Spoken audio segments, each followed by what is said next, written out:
যে শহরে অভিরাম দেবদেবীর পট আঁকে সেখানে কারো কাছে তার পূর্ব পরিচয় নেই।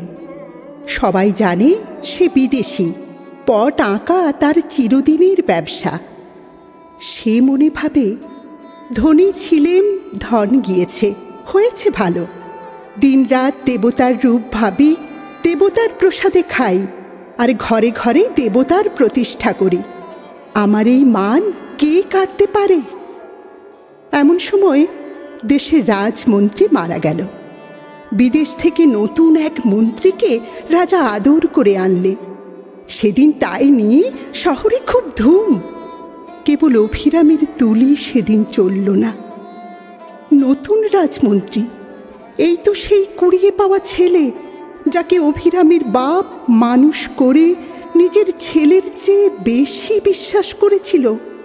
সেই বিশ্বাস হলো সিধ কাঠি, তাই দিয়ে পুরো সর্বস্ব সে হরণ করলে। সেই এলো দেশের রাজমন্ত্রী হয়ে। যে ঘরে অভিরাম পট আঁকে সেই তার ঠাকুর ঘর।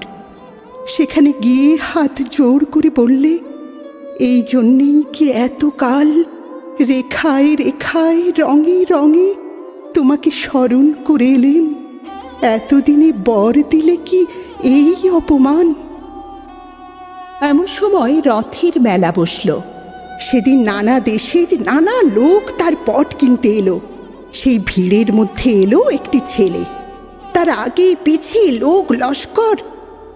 সে একটি পট বেছে নিয়ে বললে, আমি কিনব। অভিরাম তার নফরকে জিজ্ঞাসা করলে, ছেলেটি কে?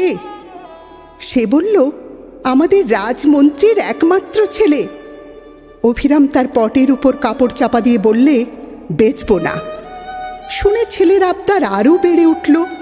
বাড়িতে এসে সে খায় না, মুখ ভার করে থাকে। অভিরামকে মন্ত্রী থলি ভরা মোহর পাঠিয়ে দিলে। মোহর ভরা থলি মন্ত্রীর কাছে ফিরে এলো।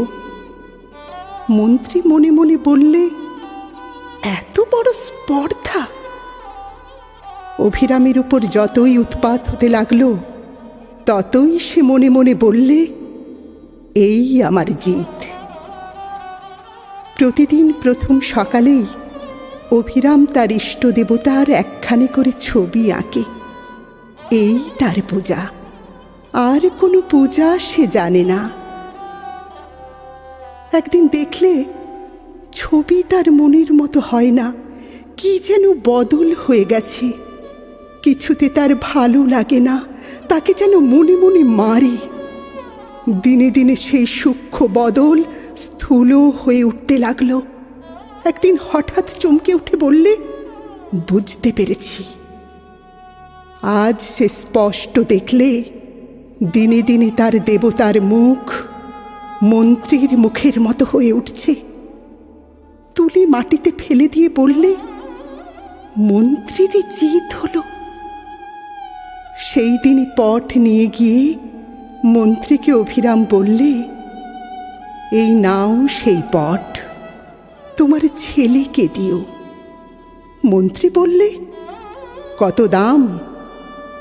অভিরাম বললে, আমার দেবতার ধ্যান তুমি কেড়ে নিয়েছিলে, এই পট দিয়ে সেই ধ্যান ফিরে নেব। মন্ত্রী কিছুই বুঝতে পারলে না।